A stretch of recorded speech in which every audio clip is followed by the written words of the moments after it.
This is free for all fixed card game on the smallest risk map ever, which is definitely too small for 6 players, but this is where the fun actually is. As you saw, there were no untroop territories to attack and the green bot just went on the rampage to crush big stacks of other players' troops. Poor, very poor players called yellow and purple.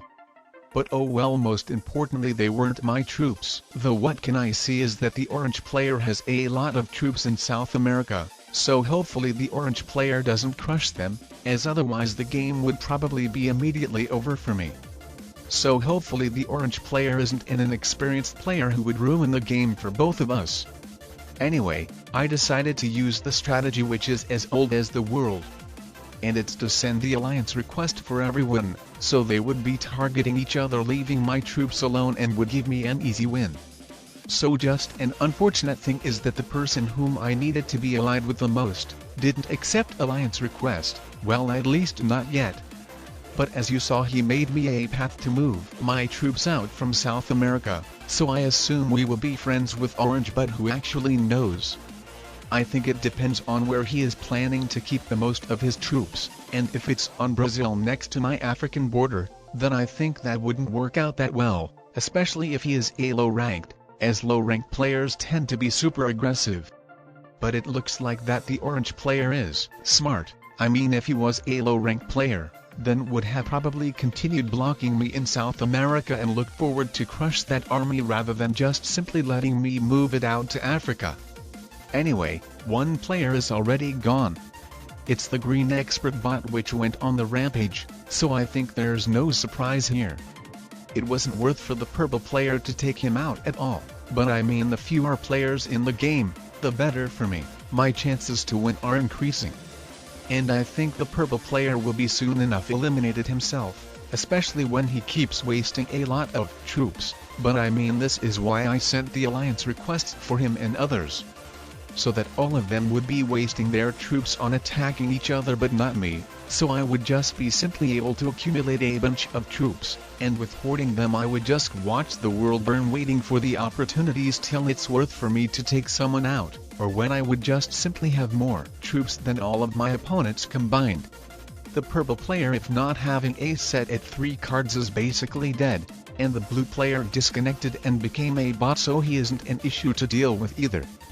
Then I think the yellow player is a newer player who would be willing to waste some more troops on attacking others, so I think most importantly I need to come up with a plan on how to get rid of the orange player, as from what it looks is that he is the smartest player in this game and is unlikely to make a mistake into my favor. Anyway, don't you never ever poke the bear purple. Well, I mean, the purple player would have been the toast either way.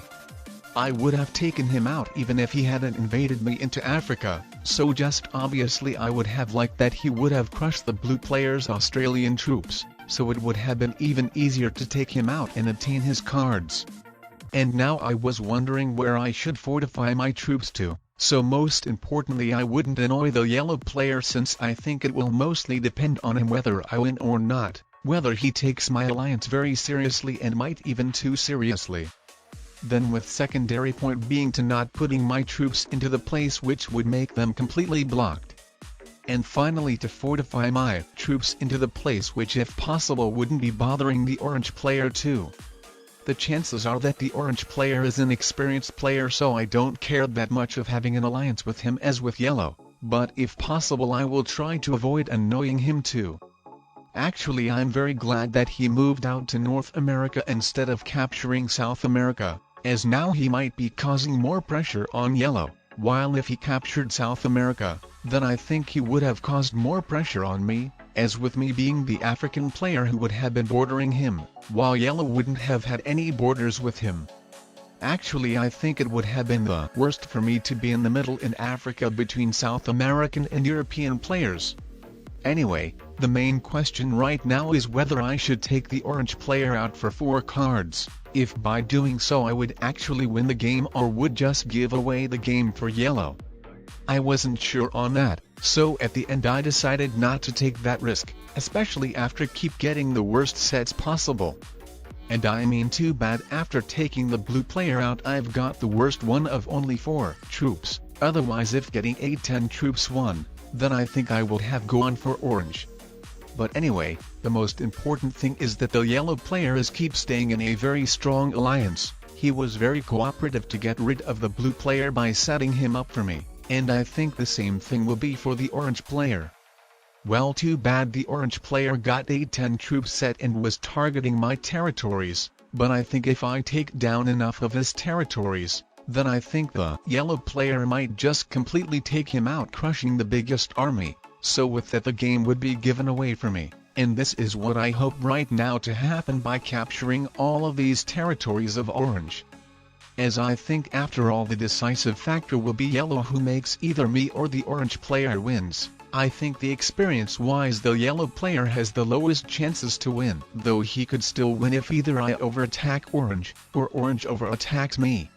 Well, actually I didn't expect the yellow player to become quite passive and only capture one territory, but I mean that's a very smart move. While I and the orange player keep attacking each other back and forth, it would be the best for him to stay neutral, as with accumulating troops and not getting invaded, he could potentially end up having more troops than me and the orange player combined. So actually my plan doesn't really seem that work out and go to the direction I was planning to. My and the yellow player's roles actually seem to be swapped. He was the one who was supposed to do the dirty work for me, but not the other way around. But let's actually see how it goes. I mean, I just made the yellow player very easy straight line to take the orange player out, and if he does that, then I think the game should be given away for me. So come on yellow, take the orange player out and let me get that sweet victory. But I guess that works out very well as well. The most important thing is that the orange player's biggest army is completely blocked from me and completely surrounded by the yellow player's troops, and then at the same time the yellow player's biggest army is blocked from me too, so I feel being in a very good position even if the yellow player doesn't take the orange player out. But alright, he just did. And with him neither being able to trade in a set in the same turn nor invade me into my continents, I think I should win this game right now, especially when I'm supposed to be favored with the attacker's advantage.